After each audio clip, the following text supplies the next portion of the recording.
자, 시청자 여러분 큰일 났습니다. 여러분 혹시 주민자치기본법이라는 거 들어보셨습니까? 주민자치기본법? 여러분 이거요. 공산화로 가는 고속도로랑 똑같은 겁니다.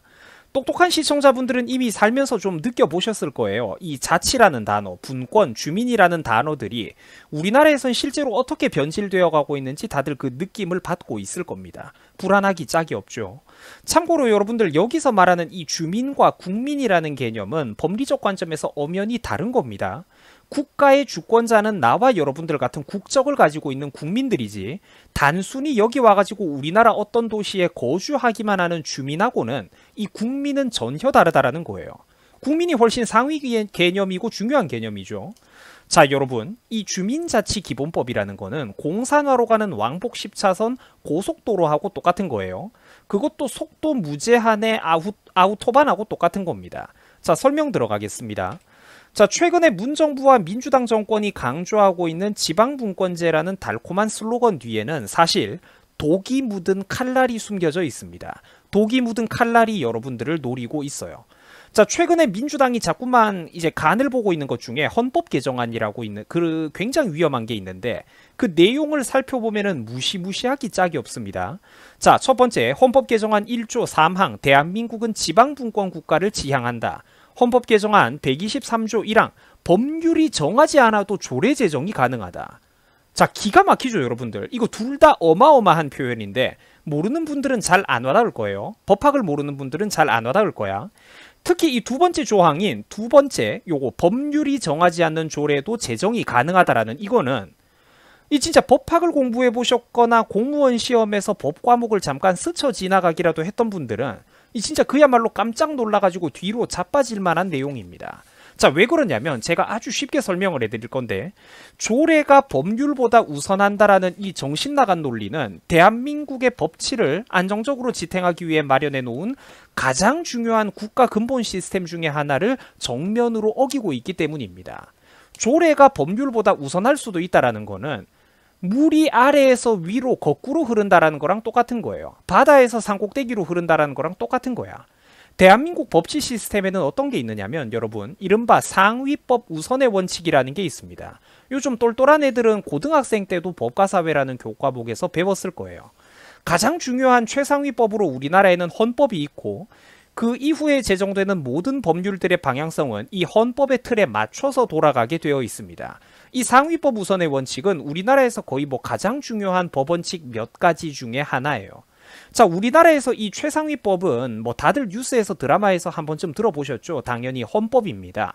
조문의 개수도 적고 가지수도 적고 그러니까 대한민국은 자유민주주의 국가다. 국가의 주권은 국민에게 있고 모든 권력은 국민으로부터 나온다. 이런 익숙한 얘기들 여러분들 많이 들어보셨을 거예요.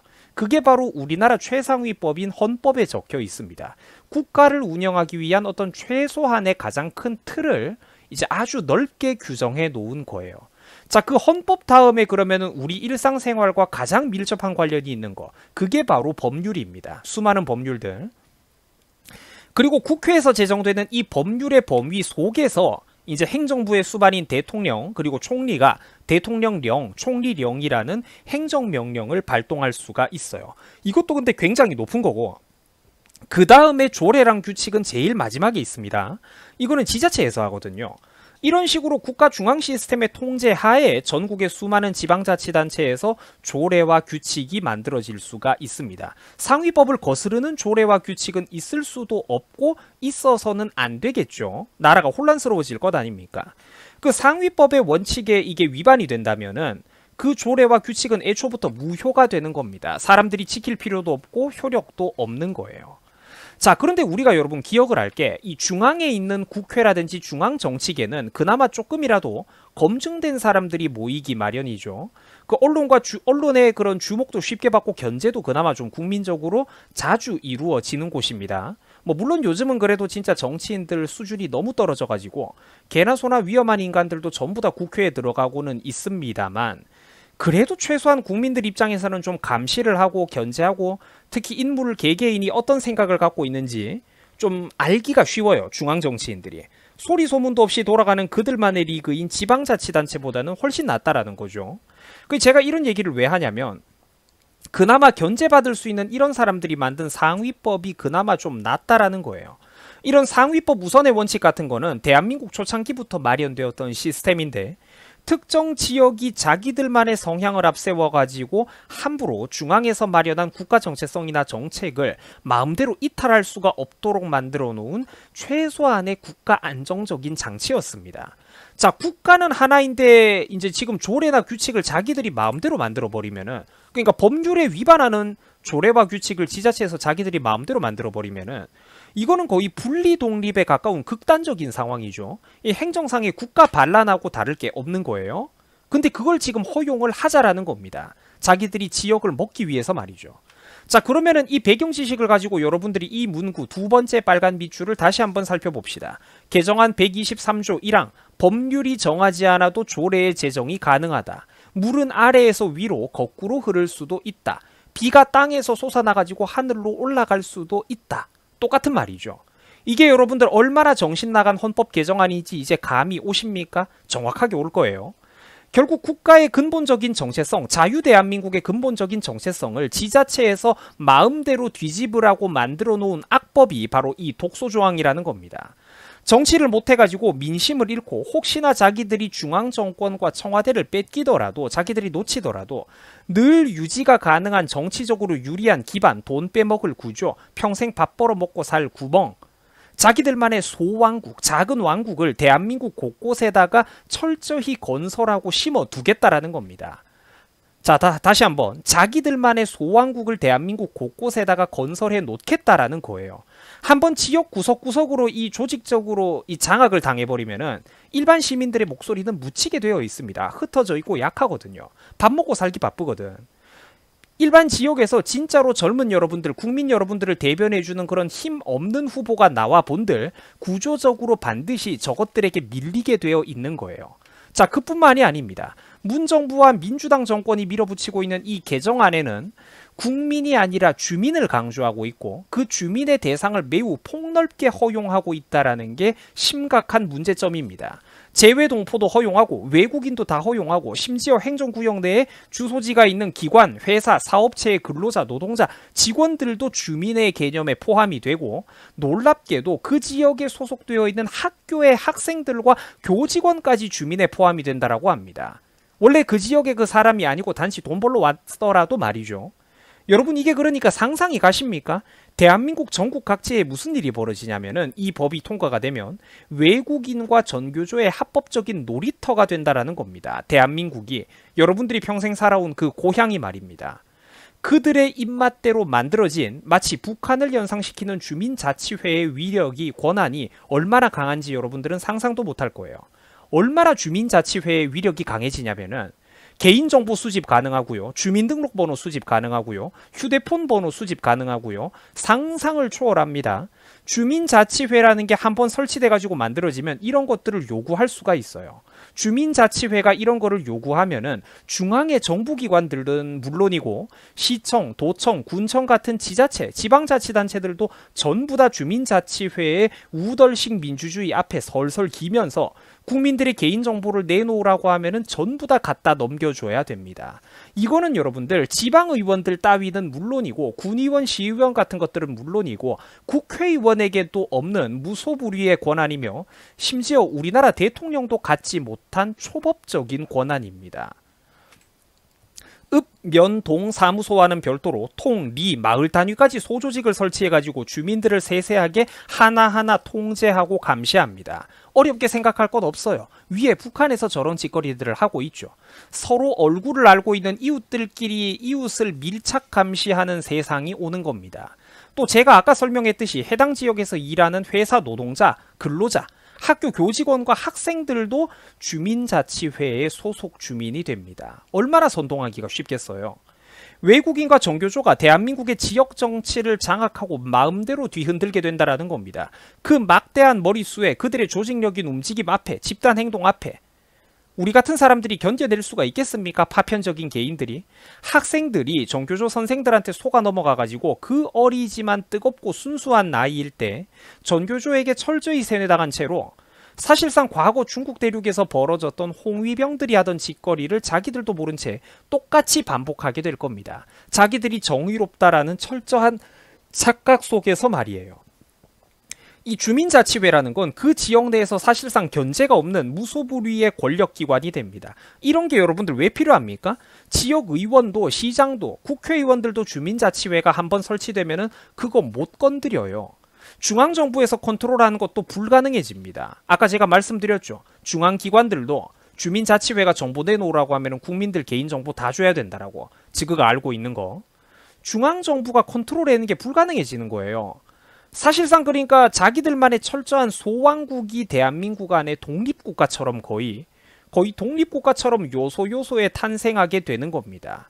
여러분 지금 대한민국 물밑에서 얼마나 무서운 작업이 벌어지고 있는지 상상이 가십니까?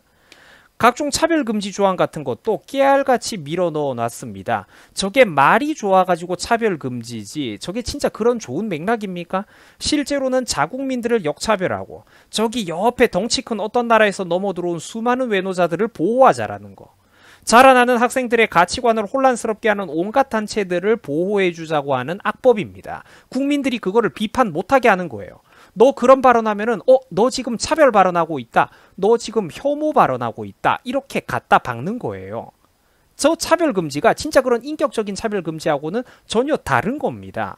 알다시피 우리나라에는 박원순 서울시장 때부터 이미 그 전부터도 그랬지만 해마다 수백 수천억의 세금을 써가면서 어마어마하게 많은 좌파 시민단체들을 만들어 놨습니다. 전부 다 정치 성향이 저쪽으로 편향되어 있는 집단들이죠. 사실상 정치 행위를 통해서 자기들의 밥벌이가 나오는 프로 정치꾼들입니다. 그래서 목숨 걸고 이권 집단이 돼가지고 걔네들은 민주당을 수호하는 수호자가 되는 겁니다. 왜? 자기들의 직장과 일터 밥벌이가 이미 거기서 나오기 때문이에요. 정직하게 회사 찾아다니면서 취직하고 돈 버는 것보다 시민단체 활동질 하는 게 훨씬 더 쉽거든요. 편하거든요. 주민자치회라고요, 여러분들. 저게 왜 필요합니까? 저런 사람들이 다 장악하게 된다니까요. 구조적으로 시스템적으로 자본력에서 우파는 상대도 안 되게 되어 있습니다. 우리는 먹고 살기 바쁘잖아요. 정직하게 먹고 살잖아. 우리는 국민 세금, 국가 세금에 손 안 대고. 이미 전국 각지에 그런 키워놓은 지역 시민단체 공동체 이런 게 수도권 지역에서만 2, 3천 개가 넘어간다라고 합니다. 전국적으로 3천 개가 넘어가죠. 먹고 살기 바쁜 우리 같은 정상 국민들, 정직하게 공부하느라 바쁘고 회사 다니느라 바쁘고 공무원 시험 준비하느라 바쁜 우리 동생들 같은 정상적인 국민들은 아무리 개개인이 똑똑하고 잘났어도 절대로 저런 사람들을 구조적으로 못 이기게 되어 있습니다. 왜냐하면 여러분들은 일하고 퇴근하고 나면은 피곤해서 먹고 살기 바빠서 가족들을 건사하기 바빠서 저런 곳에 일반 정상적으로 밥 벌어 먹고 사는 국민들이 기웃거릴 시간조차 없다라는 거예요.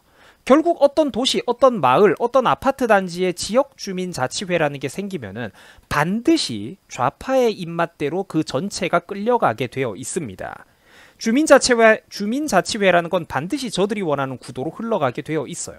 그 무능력한 우리 웰빙 우파 정치인들이 뭐 말이나 할까? 아니에요. 소신도 없이 거기에 또 굽실거리면서 한번 그 기관이 설치되면 표나 구걸하면서 좋은 게 좋은 거라고 또 넘어가게 되어 있을 겁니다. 그리고 제가 여러분들 참 안타까운 게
먹고 살기 바쁘잖아요. 정직하게 먹고 살잖아, 우리는. 국민 세금, 국가 세금에 손 안 대고. 이미 전국 각지에 그런 키워놓은 지역 시민단체, 공동체 이런 게 수도권 지역에서만 2, 3천 개가 넘어간다라고 합니다. 전국적으로 3천 개가 넘어가죠. 먹고 살기 바쁜 우리 같은 정상 국민들, 정직하게 공부하느라 바쁘고 회사 다니느라 바쁘고 공무원 시험 준비하느라 바쁜 우리 동생들 같은 정상적인 국민들은 아무리 개개인이 똑똑하고 잘났어도 절대로 저런 사람들을 구조적으로 못 이기게 되어 있습니다. 왜냐하면 여러분들은 일하고 퇴근하고 나면은 피곤해서 먹고 살기 바빠서, 가족들을 건사하기 바빠서 저런 곳에 일반 정상적으로 밥 벌어 먹고 사는 국민들이 기웃거릴 시간조차 없다라는 거예요. 결국 어떤 도시, 어떤 마을, 어떤 아파트 단지의 지역주민자치회라는 게 생기면은 반드시 좌파의 입맛대로 그 전체가 끌려가게 되어 있습니다. 주민자치회라는 건 반드시 저들이 원하는 구도로 흘러가게 되어 있어요. 그 무능력한 우리 웰빙 우파 정치인들이 뭐 말이나 할까? 아니에요. 소신도 없이 거기에 또 굽실거리면서 한번 그 기관이 설치되면 표나 구걸하면서 좋은 게 좋은 거라고 또 넘어가게 되어 있을 겁니다. 그리고 제가 여러분들 참 안타까운 게 그 사실 이제 벌써 뭐 클로징 멘트 가깝게 이제 영상 마무리하는 단계로 접어들고 있는 건데 그 제가 안타까운 게 뭐냐면은 원래는 여러분들 이런 거를 야당인 국힘당이 전문적으로 파헤치고 비판해야 되는 것 아니겠습니까? 거기 저보다 법률 전문가인 분들 훨씬 많죠. 판사 출신, 검사 출신 이런 사람들 엄청나게 많잖아요. 뭐 학력고사 때 몇 등을 했고 전국에서 몇 등을 했고 대한민국에서 수험 공부는 제일 잘하는 사람들이 모여있는 곳이 국힘당 아닙니까? 국힘당이 이런 거를 전문적으로 조지고 비판을 하고 그럼 일반인인 우리는 뒤늦게 와 저런 일도 있었구나. 와 진짜 조심해야 되겠다. 이런 거를 느껴야 정상 아닙니까? 근데 저것들은 당내 밥그릇 싸움에만 여념이 없고 왜 이런 거를 파편적으로 흩어져 있는 소수의 양심 있는 노학자들이 혹은 나 같은 이렇게 젊은 민간 유튜버가 이런 힘든 싸움을 해야 되냐라는 거예요. 왜 이런 거 공론화를 내가 해야 되는데 국힘당이 해야 될 거 아니야. 국힘당이. 내가 좀 화가 나고 답답하다라는 거예요. 저는 솔직히 말해가지고 지금 국힘당 안에 있는 유명한 주요 후보들 솔직히 싹 다 마음에 안 듭니다. 틈만 나면은 저쪽에 전라도 가가지고 무릎 꿇고 절하고 막 자기들이 착하다 자기들이 더 잘하겠다 뭐 중도하고 사과하고 이러는 거 솔직히 신물이 나요. 유명 정치인들 진짜로 제발 정신 좀 차려야 됩니다. 내가 그냥 딱 지금 한미동맹하고 뭐 북한 이것 때문에 마지못해서 국힘당을 찍는 거지 국힘당 후보들 주요 공약들 하나하나 얘기해보면은 싹 다 마음에 안 들어요. 여러분 제가 지금 무작정 모두 까게 하는 거 절대로 아닙니다. 저는 지금 대한민국 정치인들에게 지극히 기본을 요구하고 있는 거예요. 막말도 봐줘. 어떤 비리가 있어도 봐줄게. 뇌물 받았어도 봐줄게. 정체성만큼은 우파, 자유우파 정당으로서의 정체성을 확고하게 세우고 넘어가자라는 거예요. 자유 대한민국을 부정하지 말란 말이야. 기본을 요구하고 있잖아. 도덕성도 무시해 주겠다니까. 모두 까는 거하고 절대로 다릅니다, 여러분.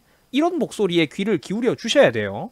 정치인들, 유명 정치인들 뒤에 또 그 꽁무니에 바싹 붙어가지고 아부하고 다니는 애들 걔들은 젊어도 젊은 게 아니고 영혼이 없는 거야, 그런 애들은. 자, 시청자 여러분 한번 생각을 해보세요. 좌파들의 저 거대하고 긴 호흡을 한번 생각을 해보라고. 무섭지 않습니까? 치밀한 공작을 벌이고 분탕질을 치고 저 무섭고 체계적이고 장기적인 인간들에 비하면은 우리나라 국힘당의 수준이 솔직히 어떻죠? 미안하지만 너무나도 무능하고 한계점이 많은 웰빙 공무원들, 바보들에 불과합니다. 딱히 그런 야전 사령관이라는 이미지가 안 들죠. 그 어떤 정치인들도 전략적으로 그냥 바보들이에요. 딱 공무원들입니다. 자기들이 옛날에 판검사였다고 그 시절에 서울대 연고대 한번 나왔다고 거들먹거리면서 고위공직자로서 의전받던 시절에 꿈에만 취해 있을 뿐 실제로 물밑에서 어떤 뒷공작이 얼마나 무서운 뒷공작이 벌어지고 있는지는 아무것도 모르고 있다라는 거예요. 젊은 애들이나 늙은 애들이나 지금 국힘당에 있는 인간들은 다 똑같습니다. 제가 볼 때. 아직까지 우리 대한민국 메이저 정치권에는 진짜로 제대로 된 인재가 없습니다. 차악이라는 말을 쉽게 하지 마세요. 피눈물 나는 심경으로 마지못해서 찍어주는 거지. 지금 우리나라는 차악이라는 말도 쉽게 할 수가 없습니다. 절대로 제가 눈높이를 높게 지금 정치인들을 평가하면서 뭐 하나하나 불편하다라고 트집 잡는 게 절대로 아니죠. 가장 낮게 최소한만 요구하고 있는데도 그 기준치를 만족하는 정치인이 지금 대한민국에 없는 겁니다. 자, 그리고 제가 또 한 가지 더 얘기를 하고 싶은 게 있어요. 우리나라 보면은 그래 참 똑똑한 유튜버 분들, 논객분들, 똑똑하고 말 잘하시는 분들 많죠. 다 아까운 인재라고 저도 생각을 해요. 근데 그 아까운 분들조차도 상당수가 좀 순진하게 착각을 하고 있는 게 있습니다. 이 사람들은 흔히 말하죠. 최소한의 상식, 경제, 뭐 자유시장 경제에 판만 깔아주면 된다? 물론 좋은 말인데 바로 그 최소한의 상식을 바로 세우기 위해서는 안정된 국가 이념과 이데올로기가 반드시 함께 따라와야 된다는 겁니다. 경제와 이념은 절대로 분리될 수 있는 게 아니에요. 두 가지 모두를 함께 안고 가야 되는 겁니다. 우리는 당연하다라고 믿고 있는 어떤 그런 기업하기 좋은 환경에 대한 상식들, 기업하기 좋은 환경을 만들어가지고 고용과 투자를 늘리고 일자리, 청년들의 일자리, 양질의 일자리를 늘리자, 이게 우리들은 상식인데 좌파들이 바라보는 세계관에선 전혀 아니죠. 걔네들은 어떤 눈에 보이지 않는 재벌과 기득권이 국민들을 착취하고 있고 그들의 곳간을 이렇게 폭동을 일으켜가지고 빼들어서 나눠 먹기만 하면은 모두가 잘 살 수 있다. 이런 바보 같은 생각을 하고 있잖아요. 그것처럼 이 이념과 이데올로기라는 거는 절대로 경제 상식하고 따로 떨어질 수 있는, 뗄래야 뗄 수 있는 주제가 아니라는 겁니다. 이 상식적인 사회라는 거, 상식적인 경제라는 거, 뭐 사유재산을 존중받고 이런 것들은 얼핏 보면은 간단하고 쉬운 것 같아 보이지만 실제로는 국가 이데올로기 자체가 안정적으로 그 걸음이 뒷받침이 되어야 그 위에서만 성장이 가능한 나무와도 같다라는 겁니다. 세상에는 다양한 나무가 있죠. 이런 나무도 있고 저런 나무도 있을 겁니다. 다양한 꽃을 피워내고 저마다 다양한 열매를 맺어내고 이거는 수많은 국민들의 어떤 노력과 성과라고 보면 될 것 같아요. 뭐 이런 분야 저런 분야요. 사업을 하든 운동을 하든 그런 거. 그 다양한 꽃과 열매를 국민들이 저마다 수백 가지를 이렇게 피워내는데 그 순진한 국민들, 뭐 만화로 성공하는 국민, 소설을 잘 써가지고 재밌는 소설을 써서 성공하는 국민, 연기를 잘해가지고 연예인으로 성공하는 국민, 이 순진에 빠진 우리나라 국민들 각자 수백 가지의 재능과 번영을 꽃피우기 위해서는 흔들림 없는 국가 최소한의 정체성이 뒷받침되어야 된다라는 겁니다. 이재명 같은 사람이 대통령 되고 나서 그런 꿈이 가능할 것 같습니까? 민주당이 5년 10년 더 집권을 해도 그게 가능할 것 같냐고. 불가능하다니까. 땅이 없이는 그 어떤 나무도 자랄 수가 없는 법입니다. 이걸 알아야 돼요.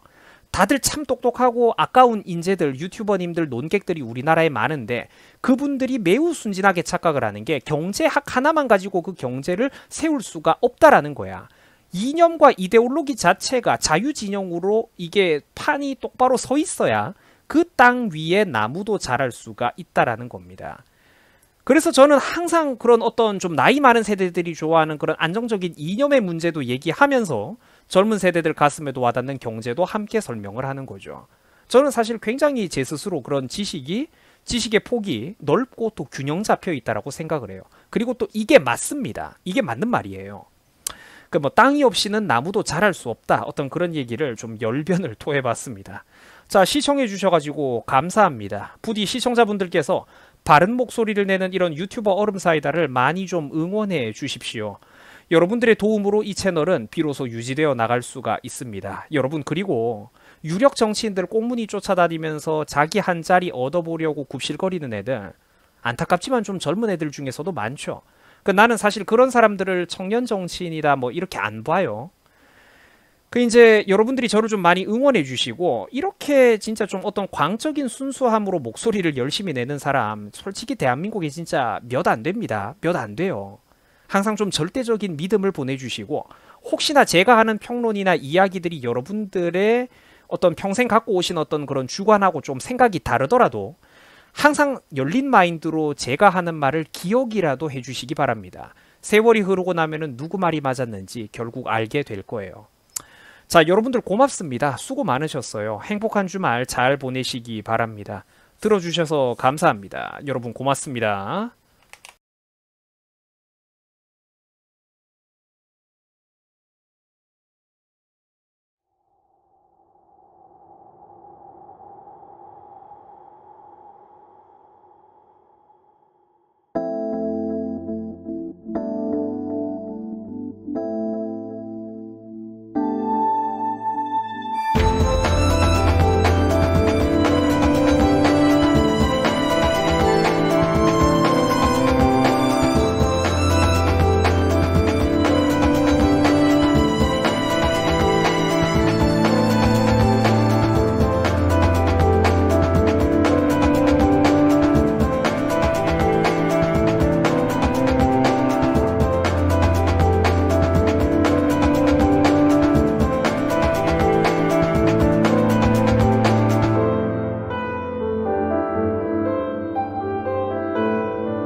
반갑습니다. 송지준입니다. 제가 항상 드리는 말씀 중에 그런 얘기가 있죠.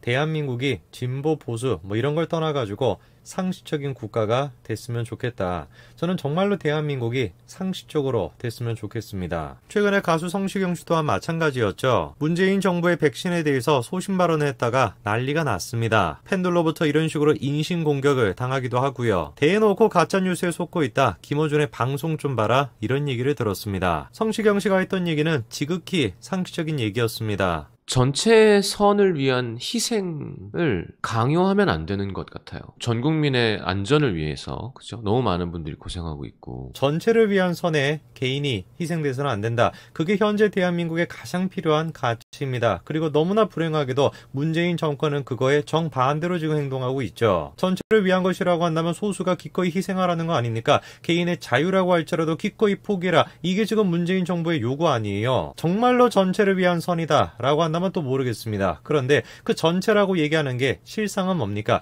문재인 정권을 지지하는 지지층, 그 사람들이 얘기하는 거 아닙니까? 문재인 정권의 백신 정책에 수많은 지금 자영업자들이 죽어가고 있습니다. 해가 가면 갈수록 줄줄이 자영업자들의 폐업만 늘어가고 있습니다. 자영업자들을 더 절망스럽게 만들고 있는 건 뭡니까? 그렇게 일방적으로 자영업자들에게 희생을 강요해 놓고 K방역이다 뭐다 하면서 전 세계가 찬사를 보내고 있다. 이따위 지금 얘기나 하고 앉아있고 대통령 본인 스스로 그런 얘기를 하고 있으니까 가슴이 터지는 겁니다. 저는 정말로 이번에 코로나를 통해서 많은 분들이 문재인 정권의 실체를 깨닫게 되셨기를 정말로 제가 소원합니다. 불행하게도 많은 자영업자들이 그 실체를 몰라서 문재인 대통령에 대한 지지 선언까지 그렇게 하지 않았습니까? 우리가 정치에 관심을 안 갖게 된다면, 우리가 정치적으로 잘못 판단하게 된다면, 그저 보이는 대로 감정에 휩싸여가지고 판단하게 된다면 직접적으로 현실적으로 이런 문제가 발생한다는 걸 반드시 이번 기회를 통해서 깨달으셨기를 제가 기대합니다. 자신의 지지층을 전체로 포장하고 그 전체를 앞세워서 소수를 탄압하고 끝까지 밀어붙이는 거, 그게 문재인 정권의 방식이었습니다. 보여주는 걸 그대로 믿지 않고 좀 더 의심하고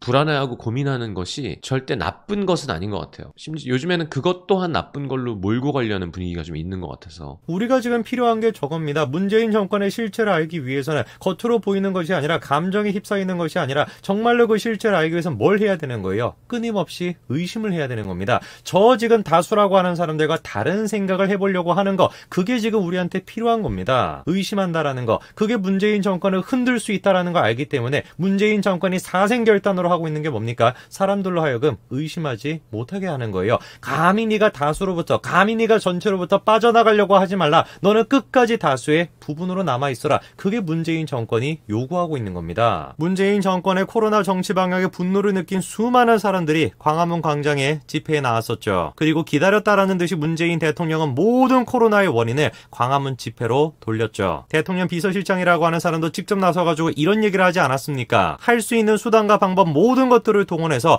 코로나의 원인이 광화문 집회에 있는 것처럼 그렇게 국민들을 속였습니다. 나중에 근데 진실은 뭐였습니까? 전체 확진율에 비해서 광화문 확진율은 0.8%로 오히려 낮았었죠. 국민들로 하여금 분노하지 못하게 하는 겁니다. 국민들로 하여금 전체에 대해서 의심하지 못하게 만드는 거예요. 수많은 국민들이 문재인 정부의 코로나 방역이 정치 방역이라고 생각해서 광화문 광장으로 모였는데 그 광화문 광장에 못 모이게 하는 겁니다. 왜? 사람들이 그렇게 모이게 된다면 자연스럽게 문재인 정부에 대한 분노와 의심도 커질 수밖에 없으니까 그 모든 것들을 원천 봉쇄시켰던 것이죠. 현재 지금 이 순간에도 코로나 확진자는 1000명, 2000명을 지금 돌파하고 있습니다. 언제부터 이런 식으로 확진자가 늘었는지를 보시게 되면은 극명하게 보이시죠? 7월 6일부터 시작해가지고 1000명이 넘었다라는 걸 분명히 확인할 수가 있습니다. 코로나 잠복기를 생각해봤을 때 그 원인은 7월 2일이나 7월 3일에 있던 어떤 사건에서 찾는 것이 맞는데요. 그때 있었던 것이 바로 민노총의 대규모 집회였습니다. 문재인 정부가 계속해서 강조하고 있는 게 뭡니까? 전체를 위해서 소수가 희생하라는 겁니다. 전체의 선을 위한 것이라고 한다면, 공익을 위한 것이라고 한다면, 설령 자유민주주의 국가라고 할지라도 개인의 자유를 좀 희생해라. 그게 문재인 정부의 요구였습니다. 제가 정말로 불행하게 생각하는 게 뭐냐면 그 말을 고지고대로 믿는 사람이 너무 많다라는 거예요. 맞는 얘기 아니냐. 전체를 위해 가지고 소수가 좀 희생해야 되는 것이 맞는 거 아니냐. 개인의 자유라고 할지라도 공익을 위해서 우리가 좀 양보해야 되는 거 아니냐. 전혀 그렇지가 않습니다. 정말로 문재인 정부가 공익을 생각했다라고 한다면 누가 보든지 간에 이런 식으로 코로나 확진자가 급격하게 는 거의 원인이 민노총 집회인데 그 민노총 집회에 대해서 광화문 집회보다 훨씬 더 높은 수준으로 비판하고 조치를 취했어야 되는 거 아닙니까? 그런데 그런 조치가 있었습니까? 왜 지금 반감이 있는 거예요? 컨트롤의 문제거든요. 현재 지금 수많은 국민들이 코로나로 인해서 1년이 지나도 2년이 지나도 대부분의 선진국들은 지금 백신을 다 맞아가지고 노마스크로 지내고 있는데 대한민국만 지금 이런 식으로 경제 봉쇄 조치에 들어가고 있는 이유는 딱 한 가지밖에 없습니다. 문재인 정부의 방역이 실패했기 때문입니다. 컨트롤 역할을 제대로 못했기 때문이에요. 못할 수밖에 없죠. 애당초 이 방역이라고 하는 것을 공익적인 목적으로 접근했던 것이 아니라 정치적인 목적으로 접근했기 때문에 이 기사를 한번 보십시오. 2020년도 12월 달의 얘기입니다. 코로나 백신 4,400만 명분이 내년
의 방역이 실패했기 때문입니다. 컨트롤 역할을 제대로 못했기 때문이에요. 못할 수밖에 없죠. 애당초 이 방역이라고 하는 것을 공익적인 목적으로 접근했던 것이 아니라 정치적인 목적으로 접근했기 때문에 이 기사를 한번 보십시오. 2020년도 12월 달의 얘기입니다. 코로나 백신 4,400만 명분이 내년 2월부터 국내에 들어온다 얼마나 떠들어댔습니까? 그래가지고 별생 쇼를 다 했어요. 백신 수송 무슨 훈련을 한다랍시고 별생 쇼를 다 떨었던 게 문재인 정부 아닙니까? 결국에는 온도 조절을 또 실패해가지고 전량 회수, 재이송이 되고 4,400만 명분을 다 확보했다라고 했는데 알고 보니까 구매 계약은 1,000만 명분밖에 안 됐었죠. 이유가 뭐였습니까? 딱 한 가지였어요. 한국은 선구매를 하지 않았기 때문에. 왜 그렇겠습니까? 정신이 지금 다른 데 가 있는 겁니다. 생쇼를 하는데 지금 정신이 가 있는 것이고 K방역이다 뭐다 해가지고 계속해가지고 홍보하는 거, 이 코로나를 통해가지고 자신의 정치적인 목적을 달성하겠다 그 생각밖에 없기 때문에 백신을 구해오겠다라는 생각, 백신을 구해오겠다라는 따르는 실행 그거조차를 똑바로 못하는 거예요. 음모론이 아닙니다. 이미 예전부터 전문가들이 백신의 문제점에 대해서 지적을 해왔죠. 근데 문재인 정부가 하는 얘기는 뭐예요? 문제 없다라는 거예요. 괜찮다라는 겁니다. 그런 얘기를 하는 게 음모론이라는 거예요. 그런데 정말로 전문가들이 지적했던 것처럼 백신과 관련된 부작용이 속출했습니다. 이번에도 마찬가지였습니다. 부산의 병원에서 유통기한이 지난 코로나19 백신을 유통했다는 거죠. 8명 가까이나 그런 식으로 접종을 받았는데 그 중에서 일부 접종자는 지금 몸살을 호소하고 있습니다. 근데 충격적인 것이 뭐냐? 그게 첫 번째 있는 일이 아니라 세 번째 있는 일이라는 거예요. 유통기한이 6월 17일까지인데 그거를 6월 18일에도 접종을 시키고 심지어 그 다음 날인 6월 19일까지도 접종을 시켰다라는 겁니다. 심지어는 이번에 뭡니까? 고대 구로병원에서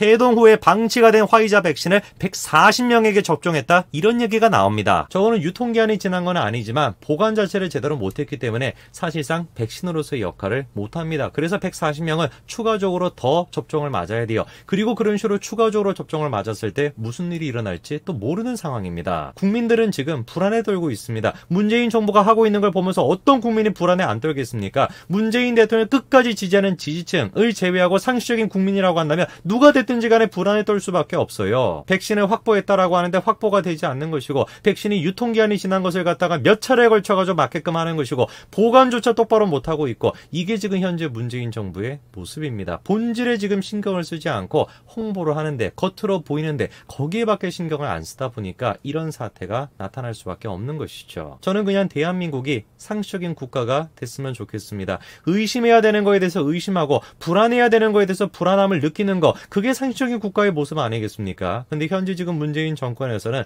의심도 못하고 불안해하지도 못합니다. 왜? 감히 그런 식으로 의심했다가 감히 그런 식으로 전체에 나와서 개인으로 존재했다가는 성시경 씨처럼 집단 린치를 당할 수도 있다라고 하는 두려움 때문에 감히 그런 식의 의심을 못하는 나라입니다. 제발 좀 대한민국이 상식적인 국가가 됐으면 좋겠습니다. 여기까지 말씀드리겠습니다. 감사합니다.